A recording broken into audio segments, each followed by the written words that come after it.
Estudo do livro de Atos, capítulo 21. E aconteceu que, separando-nos deles, navegamos e fomos correndo o caminho direito, e chegamos a Cós, e no dia seguinte a Rodes, e de onde passamos a Pátara. E achando o navio que ia para a Fenícia, embarcamos nele e partimos. Indo já à vista de Chipre, deixando à esquerda, navegamos para a Síria e chegamos a Tiro, porque o navio havia de descarregar ali sua carga. E achando discípulos, ficamos ali 7 dias. E eles, pelo Espírito, diziam a Paulo que não subisse a Jerusalém. E havendo passado ali naqueles dias, saímos e seguimos nosso caminho, acompanhando-nos todos, com suas mulheres e filhos até fora da cidade, posto de joelhos na praia oramos. Despedindo-nos uns dos outros, subimos ao navio e eles voltaram para suas casas. E nós, concluída a navegação de Tiro, viemos a Ptolemaida.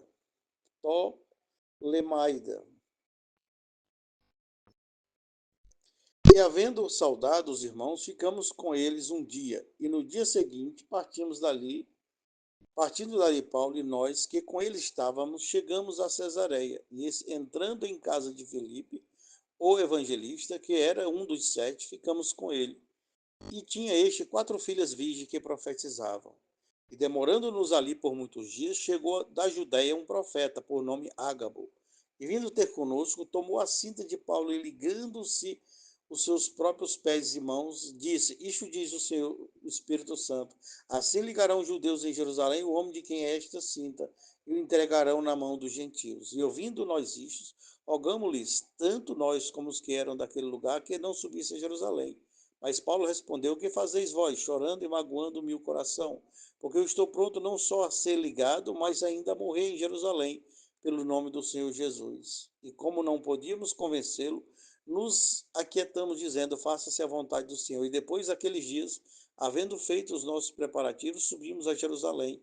Foram também conosco alguns discípulos de Cesareia, levando consigo um certo Mnason Cíprio, discípulo antigo com quem havíamos de hospedar-nos.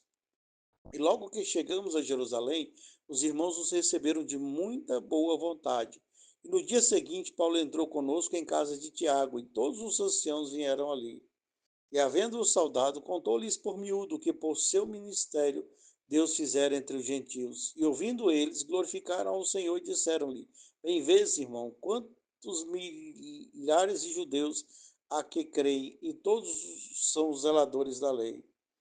E já acerca de ti foram informados de que ensinas todos os judeus que estão entre os gentios a apartarem-se de Moisés, dizendo que não devem circuncidar seus filhos, nem andar segundo o costume da lei. Que faremos, pois?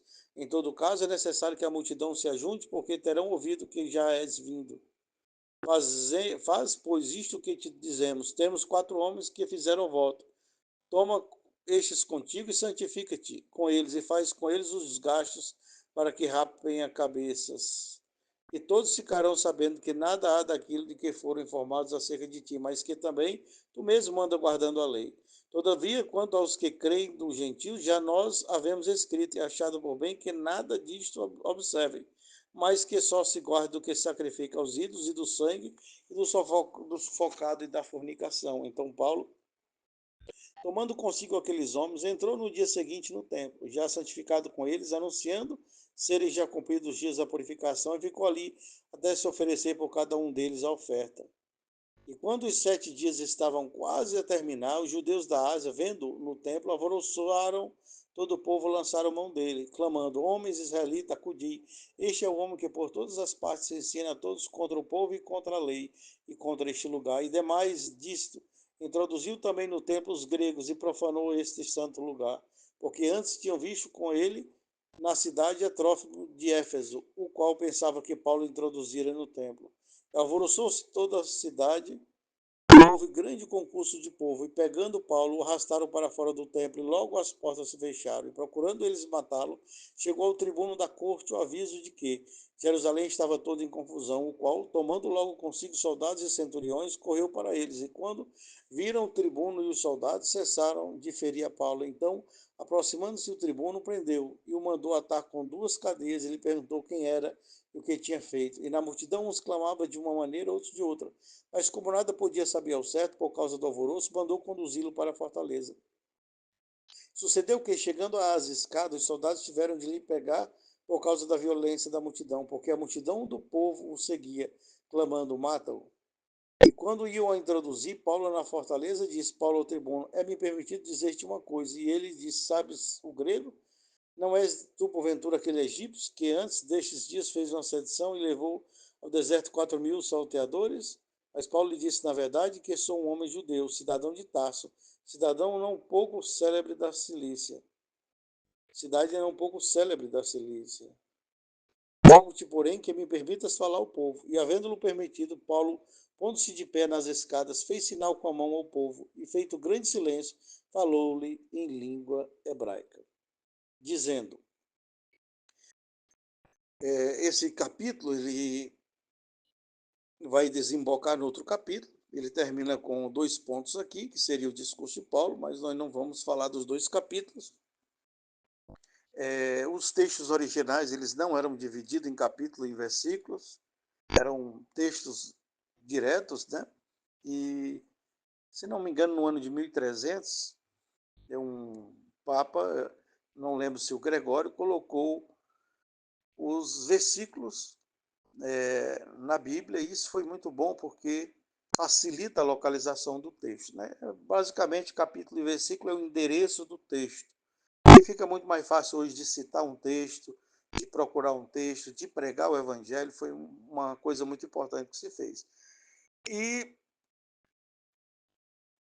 pensei até em deixar uma parte do texto para ler depois, mas vamos explicar o que puder aqui, né? Paulo, ele se despede da multidão e ele continua com suas viagens e passa por várias cidades, né? Navega para a Síria, e chega a Tiro. Em Tiro ele encontra, o navio vai parar naquela época, o navio ele não tinha certa rapidez, dependia dos ventos, dependia de abastecimento, existia toda uma logística. Lembra que era o Império Romano que governava, então eles precisavam de toda uma logística para circular bens e materiais, circular cartas, né? E também como meio de transportes, né? Meio de transporte, o mar era usado como meio de transporte, então existia toda uma organização em torno do mar, é uma espécie de marinha organizada, com todo um sistema marítimo bem organizado, então eles tinham que parar em alguns locais, e aqui ele para e em Tiro, e eles encontram alguns discípulos, né? E esses discípulos eles estavam cheios do Espírito Santo, e eles diziam pelo Espírito a Paulo que Paulo não fosse para Jerusalém. Havendo passado ali aqueles dias, saímos e seguimos nosso caminho, acompanhando-nos todos com suas mulheres e filhos. Aqui mostra que a igreja era muito unida. Uma marca da igreja, e eu bato essa tecla aqui nesse estudo, que a maior marca de uma pessoa cheia do Espírito Santo é que ela é unida à igreja, ela é unida aos irmãos. Outro dia eu estava conversando com um irmão de uma outra denominação, e ele falou para mim que todo o trabalho que ele vai fazer, ele procura primeiro um irmão da fé e que faça aquele trabalho. Se ele vai procurar um pedreiro, se ele vai procurar uma costureira, ele estava explicando que a gráfica era de uma pessoa de outra igreja, mas que ele só gastava o seu dinheiro com uma pessoa que não era da fé, se não existisse ali no meio uma pessoa que não fizesse, né? Isso é uma forma bonita, né, de expressar o amor. Eu observei isso em todas as pessoas. Eu encontro irmãos da Batista, da Assembleia de Deus, da Presbiteriana, e eu percebo que existe um grupo de pessoas em cada igreja dessa, em outras igrejas, claro, não posso citar todas aqui, que são assim. Eles se veem como irmãos, eles se encontram e tem algo que está dentro de um que comunica com algo que está dentro do outro, né? E aqui eles se encontram e são unidos, eles saem juntos e oram e voltam para os navios. E, concluindo a navegação de Tiro, eles vão para outra cidade e salda os irmãos, fica com ele um dia, parte dali Paulo e nós, e estávamos chegando a Cesareia. Então, em casa de Filipe, o evangelista, que era um dos 7, ficamos com ele. Veja que ele está passeando, E claro que a igreja ela era estratégica, é uma igreja organizada. Lembre que o próprio judaísmo já era organizado em sinagogas e tinha rabinos em cada cidade, e aqui muitos desses rabinos se convertem, muitos eruditos da igreja estão se convertendo, e muitos cristãos também, muitos sábios estão se convertendo, então eles vão espalhando esses irmãos de forma estratégica em determinados pontos, né? A igreja vai se formando, vai fugindo às vezes do Império Romano e vai se instalando, e ali vai se estabelecendo anciãos, líderes de igreja, o que seria pastores hoje, né? E aqui diz que eles param o quê? Na casa de Filipe, que era um dos sete, aquele um dos sete escolhido para ser diácono, que é o Filipe que prega para o eunuco e que é arrebatado, né? Deus deu para ele um milagre tremendo, que eles é como se fosse teletransporte de uma cidade para outra. E aqui diz que ele tinha 4 filhas virgens que profetizavam. Isso é muito importante porque a palavra que diz em Joel sobre vossos filhos e vossas filhas profetizarão, né? E aqui vê se cumprindo isso, né? Aqui eles fazem questão de dizer que eram virgens, ou seja, eram solteiras, não eram casadas, não tinham se envolvido com homem e eram cheias do Espírito Santo de Deus. Aqui a gente medita nessa palavra, é muito importante, porque esse dom ele se expandia, né? Para os filhos, para os parentes, para todas as pessoas ali que se convertiam. O Espírito Santo foi dado a toda a igreja, uns com dons, outros com outros. E aqui nós vemos moças profetizando, né?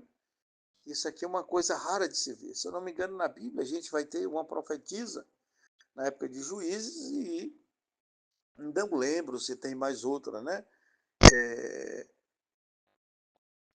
então, era coisa rara, mas você vê que o Espírito Santo dado ao homem era dado à mulher, né? Cheio do Espírito Santo de Deus, elas profetizavam. Isso aqui abre uma pergunta também, né?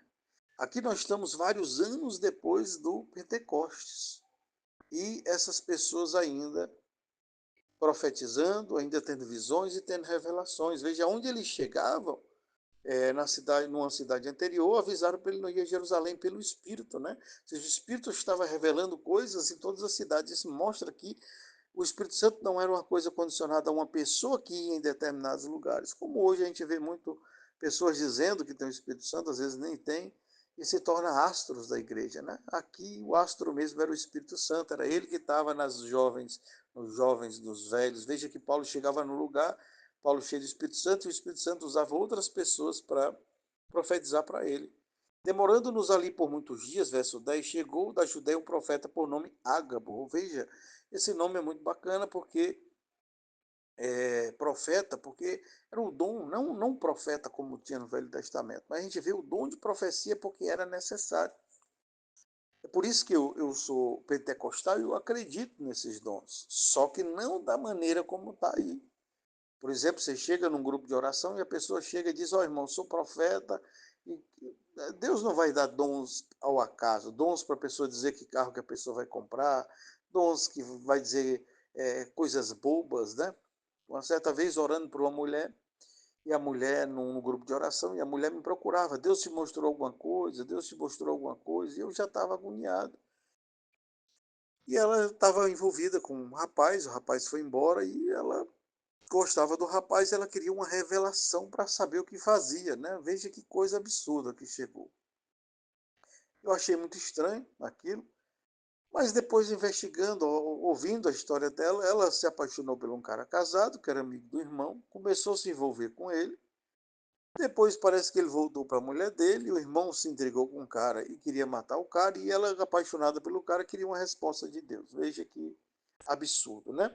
Essa pessoa não era crente, mas ela ouve essas profetas da igreja aí e começa a achar que é um oba-oba, né? Até porque as profetas da igreja não estão profetizando para a igreja, às vezes estão profetizando para o dia a dia. É para um comprar carro, para outro seguir, é minha serva para lá, minha serva para cá. E, na verdade, a melhor profecia que existe é a profecia da palavra, né? Daria para aconselhar essa mulher pela palavra, dizer, oh, irmã, não é da vontade de Deus, ele voltou para a esposa, Deus quer construir família, não destruir. Então a irmã está no caminho errado, é um caminho diabólico. Essa é a resposta de Deus para a sua vida. É fácil de dizer isso dentro da Bíblia. 99% do que você precisa está na Bíblia. Eu posso dizer que 100%. Quando você atinge um nível espiritual muito bom, você não precisa muito de profetas. A palavra é a sua profecia. Digamos que você está com medo de alguém. Salmo 91 é uma promessa para a sua vida. Você está passando dificuldade financeira. Salmo 23 é uma promessa para a sua vida. Basta você estar o quê? Debaixo da graça de Deus. Se você é filho de Deus, pode ter certeza que anjos vão entrar em processo de trabalho para assistir o seu problema, para poder lhe ajudar. Então, eu não preciso de nada, 100% está na Bíblia. Quando eu digo 99%, não é dizendo que na Bíblia não tem tudo. Na Bíblia tem tudo, mas existem pessoas que ainda não têm o dom de compreender a palavra. Então, Deus pode usar alguém, Deus pode usar um sonho, Deus pode usar uma revelação, mas isso não é em grande quantidade. Não é da forma que a gente está vendo aqui na Bíblia, em todo canto encontrava. Eu acredito que tem mulheres de Deus, homens de Deus, pessoas tremendas. Já aconteceu comigo, acho que 2 ou 3 vezes, e foram coisas bem certas, bem direcionadas, mas a maioria foi profetada, foi coisa só da boca para fora. A melhor profecia que acontece é aquela que acontece dentro da palavra. Você vai para um culto, tem uma palavra, e aquela palavra, em algum momento da palavra, parece que ela se destaca na sua mente, no seu coração, de uma forma diferenciada. Deus faz uma diferenciação na palavra, ou numa palavra falada ali, que ele está explicando um texto, como agora, ou numa leitura bíblica. Ou então você estava em casa lendo um texto bíblico, pedindo resposta de Deus, você chega na igreja, alguém vai lá e faz isso. Eu vou dar um exemplo aqui. Quando eu era adolescente, novo ainda, não adolescente, já adulto, já acho que 19 anos, 20 anos, eu orei a Deus, eu era muito preocupado com a questão do trabalho. E eu queria que Deus preparasse para mim condições de sustentar uma família, de ter um emprego, e eu não conseguia ter estabilidade financeira. E eu me preocupava muito, dizer, quando eu casar, como é que vai ser, meu Deus? E eu recitava salmos, eu ia orar, eu recitava salmos. Eu lembrava de Davi fazendo seus salmos, e às vezes eu recitava dentro do meu quarto, às vezes eu decorava o salmo e recitava. E um dia eu decorei o salmo 100. E eu disse, Senhor, eu vou te oferecer esse salmo. E eu queria te fazer um pedido. Que nunca falte trabalho, nunca falte dinheiro, nunca falte oportunidade na minha vida. Quando eu tiver família, para mim sobreviver, que as coisas não estão fáceis. Então eu orei a Deus. E Deus ouviu a minha oração. Portas se abriram. Passei algumas dificuldades, claro, muitas às vezes, mas sempre apareceu a saída, sempre. Posso dizer que todas as vezes. E um dia eu estava numa igreja, provado, precisando de uma resposta de Deus, num período de jejum e oração, as portas estavam fechadas e eu entrei na igreja. E na igreja uma mulher teve uma oportunidade e ela leu o Salmo 100. Na hora que ela leu o Salmo 100, aquilo acendeu dentro de mim a minha aliança com Deus. É como arco-íris que Deus prometeu colocar para ele lembrar, né? Então Deus fez isso. Então, na hora que leu o Salmo 100, aquilo acendeu dentro de mim. Então, já várias vezes nesse salmo, no Salmo 116, em outros salmos, em outras passagens da Bíblia, que Deus me trouxe à memória. Então, basta uma leitura. Eu estava passando uma dificuldade muito grande, estavam aprovando uma lei contrária a um trabalho que eu fazia, e essa lei já tinha sido aprovada na Câmara e no Senado, faltava só a sanção presidencial, ou seja, carta marcada, perdemos. Mas eu estava lendo a Bíblia, e lendo ali, por acaso, a história de Esté, li a passagem da forca de Mardoqueu ali. Amã faz para Mardoqueu e acaba sendo enforcado nela. Quando eu li essa passagem, algo falou comigo muito forte. E eu entendi, eu digo, essa lei ela vai ser bom para nós e não ruim. Mas como ser bom? Se a lei ela ia ser má. O que aconteceu? A lei foi cancelada. Mas o fato de divulgar nas redes sociais, criou um movimento nacional, e foi mesmo no período daquele Acorda Brasil, que teve os movimentos, acho que 2013, e juntou tudo isso e fez foi nos beneficiar, porque se tornou mais popular. E acabou que o que ia fazer mal acabou fazendo bem. Então é assim que Deus fala. Mas Deus pode falar por profecia, sim. Tem pessoas que têm pouco entendimento. Tem pessoas que, às vezes, ela não chega a essa conclusão. O Espírito Santo é misericordioso. Não é que ele vai escrever uma nova passagem da Bíblia, não. É que Deus fala como ele quer. Ele é soberano, a forma de falar é dele, mas nós não devemos estar presos a profetas, falsos profetas. E o que está acontecendo nas redes sociais, a maioria são falsos profetas, mentindo com profetadas. Tem uns aí que você tem certeza. Você quer ter certeza que a coisa não é de Deus? Eles pedem logo dinheiro. Uma vez eu entrei num grupo, e do grupo já botaram o link de outro grupo, eu entrei, depois botaram nesse outro o link de outro, eu entrei, de repente lá estava fazendo uma campanha.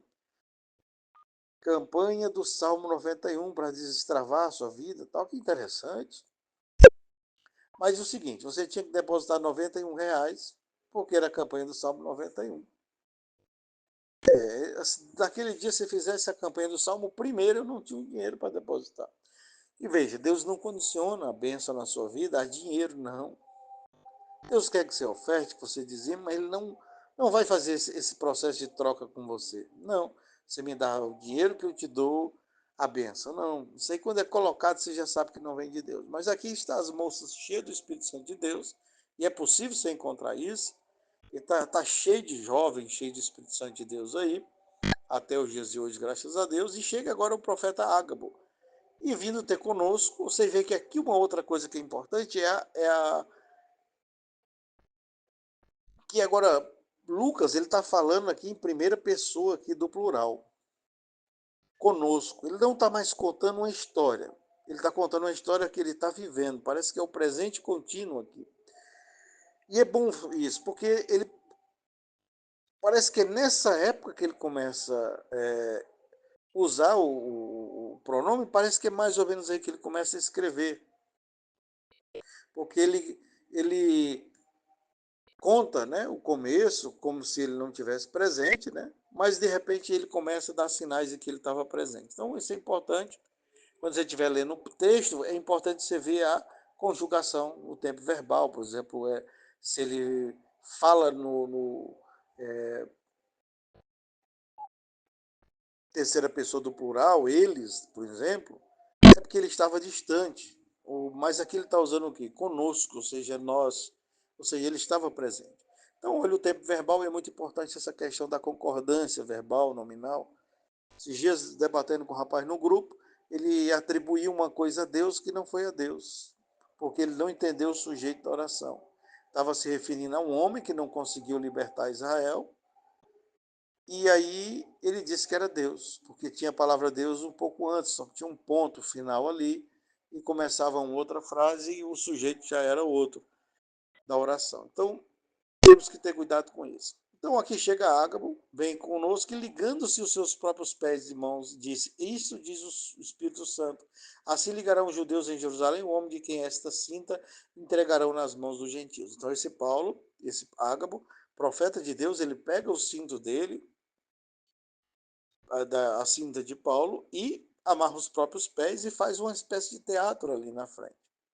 Com isso, ele quer chamar a atenção da revelação, diz, ó, dessa forma prenderão o dono dessa cinta, que era o apóstolo Paulo, né?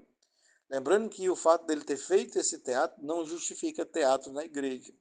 A igreja hoje ela perdeu um pouco o foco. Eles estão muito jogral, pessoas cantando, dançando, dança. Não tem muito sentido isso, né? Tem coisas que nas crianças são bonitas, mas quando coloca para os adolescentes, para os adultos, deixa a desejar. A igreja precisa mesmo de estudo da palavra de Deus, estudar a palavra de Deus, ler a Bíblia, decorar partes, ler ela toda, fazer um plano de leitura e um plano de explicação. É a melhor forma de você fazer uma pessoa crescer espiritualmente. O centurião ali, quando Pedro começa a pregar a palavra, o Espírito Santo desce sobre ele. O Espírito Santo só desceu sobre pessoas que eles impuseram as mãos ou quando pregavam a palavra. Você vê que a pregação da palavra é como uma imposição de mãos.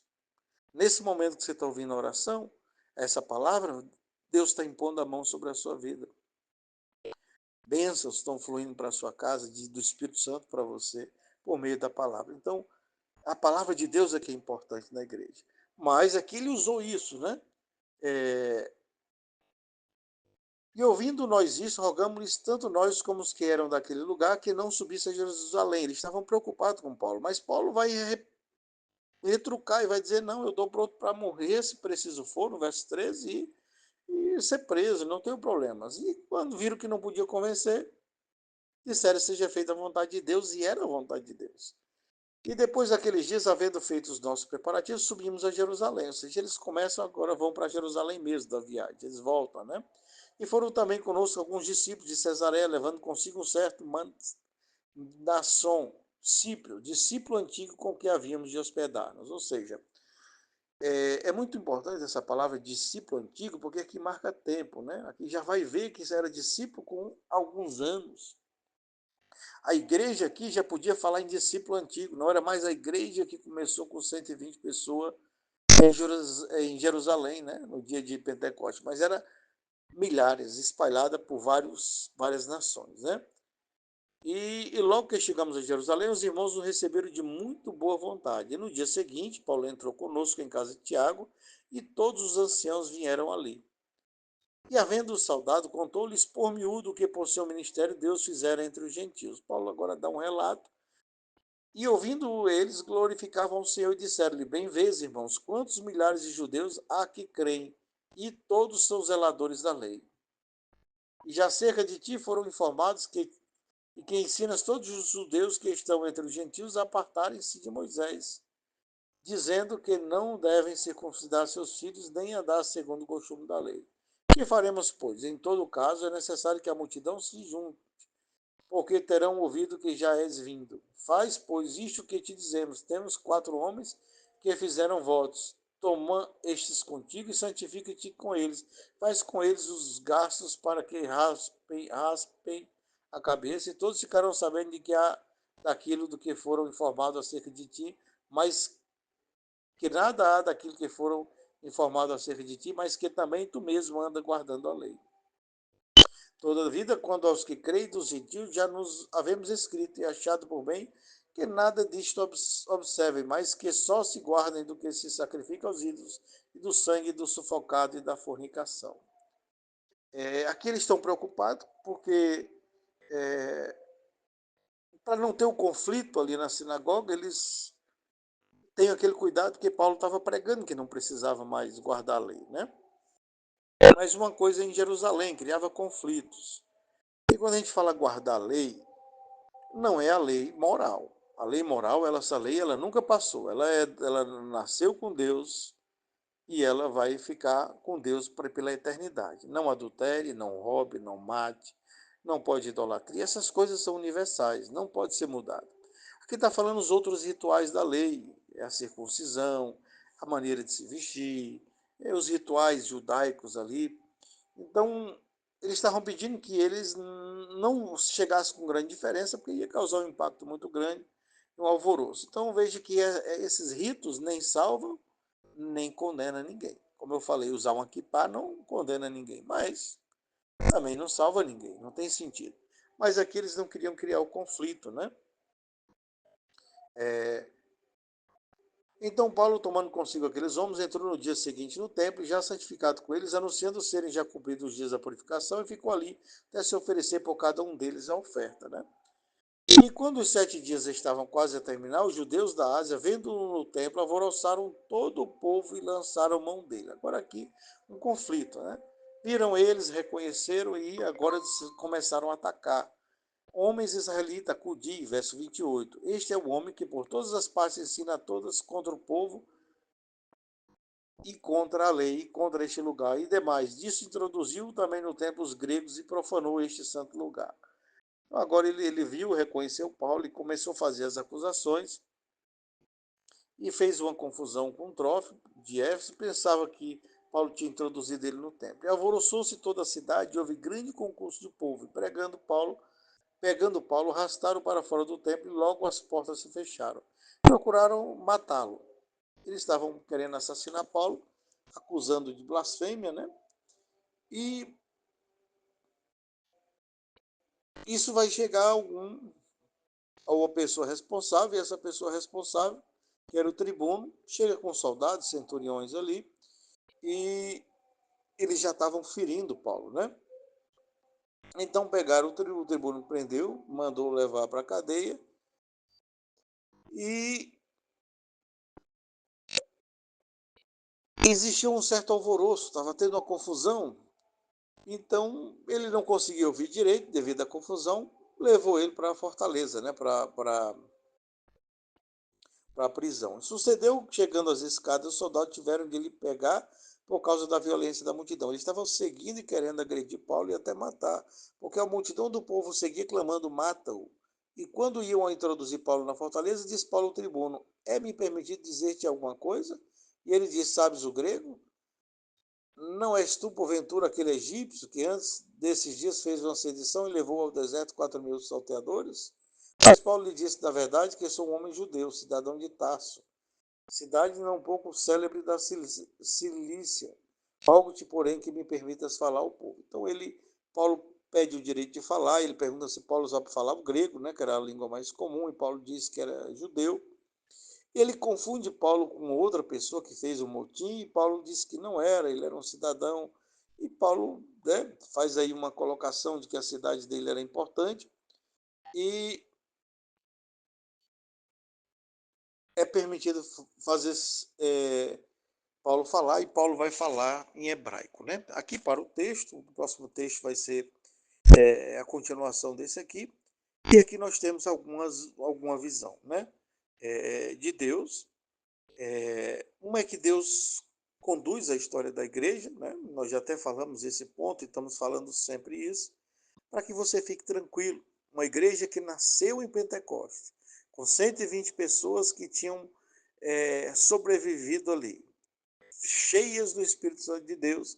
Agora nós vemos textos aqui onde eles falam em multidões, onde eles falam em discípulo antigo, ou seja, a igreja já estava consolidada. Ela já tinha mestres, já tinha pastores. Quando eu digo pastores, eram os anciões, os responsáveis das igrejas nas cidades. Eles eram pessoas cheias do Espírito Santo. Essa igreja, onde Paulo visitava, ele encontrava o quê? Jovens cheios do Espírito Santo, velhos cheios do Espírito Santo, profetas no canto, profetas, os dons eram uma coisa tremenda. Foi uma igreja sustentada, essa igreja de Atos é uma igreja sustentada pelo Espírito Santo. O projeto do início ao fim é o Espírito Santo de Deus. Você quer fazer uma igreja crescer? Espírito Santo de Deus é a santificação da igreja, a busca dos dons espirituais. E eles vão dar os dons.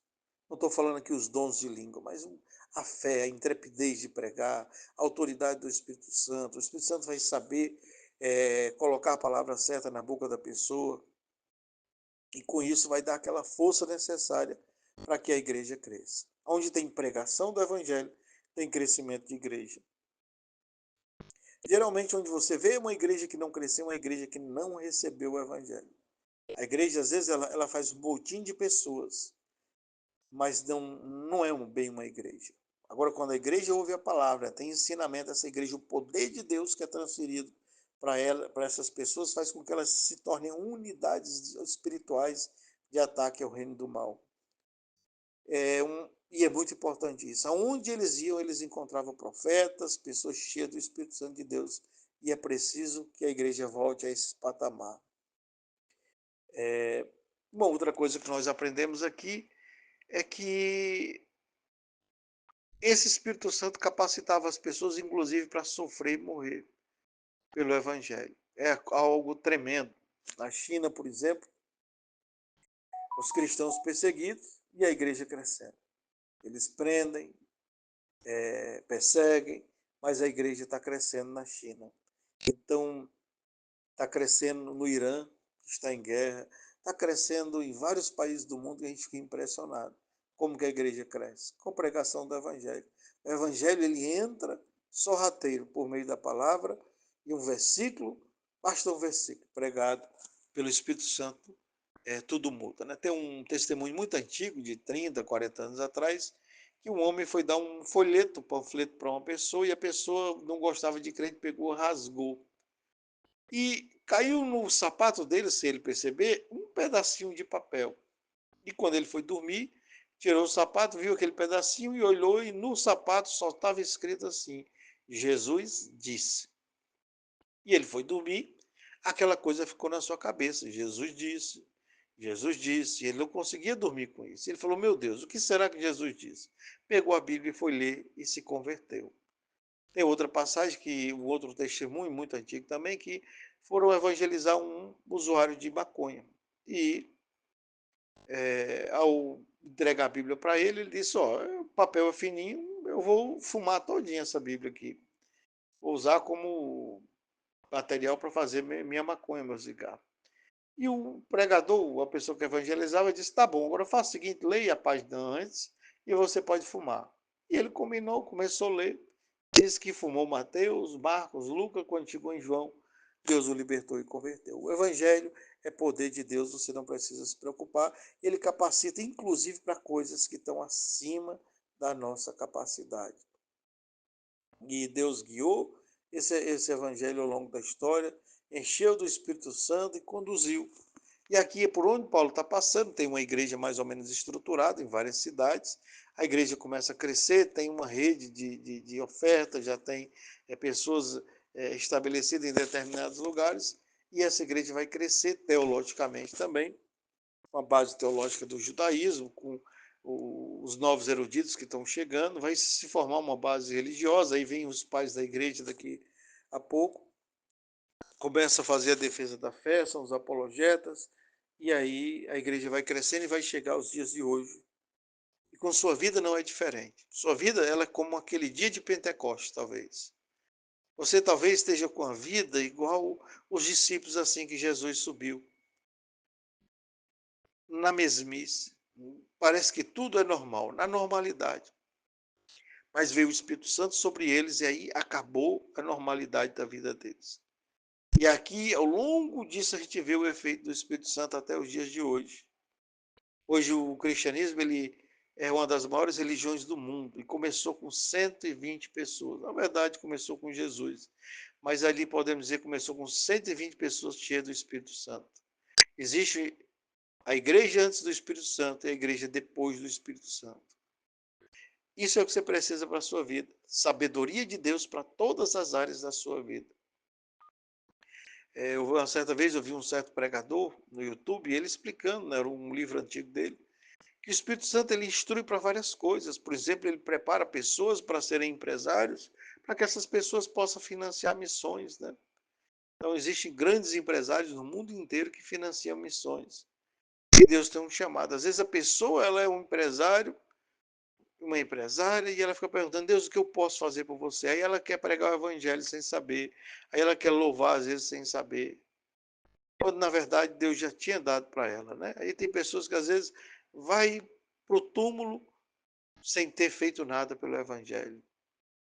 Comprou carros novos, comprou celulares bons, fez viagem, fez tudo, e o evangelho não se expandiu, porque às vezes eram pessoas mesquinhas. Então, o chamado de Deus é muito importante. Aqui Paulo conduz eles ao longo de vários países, e aqui está sendo minado o Império Romano.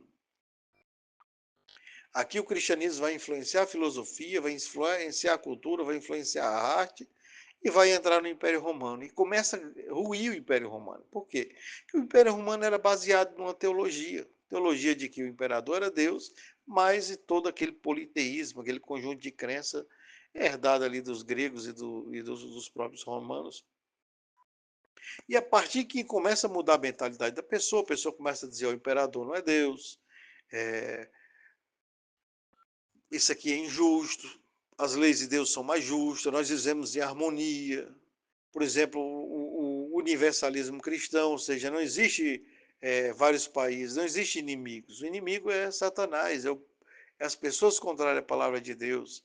Então, esses conceitos cristãos começam a entrar na mente das pessoas e a pessoa agora não tem como manter o império funcionando se a estrutura teológica que segurava ele não se manteve. Então, começa toda a revolução no Império Romano e o cristianismo vai ascender, né?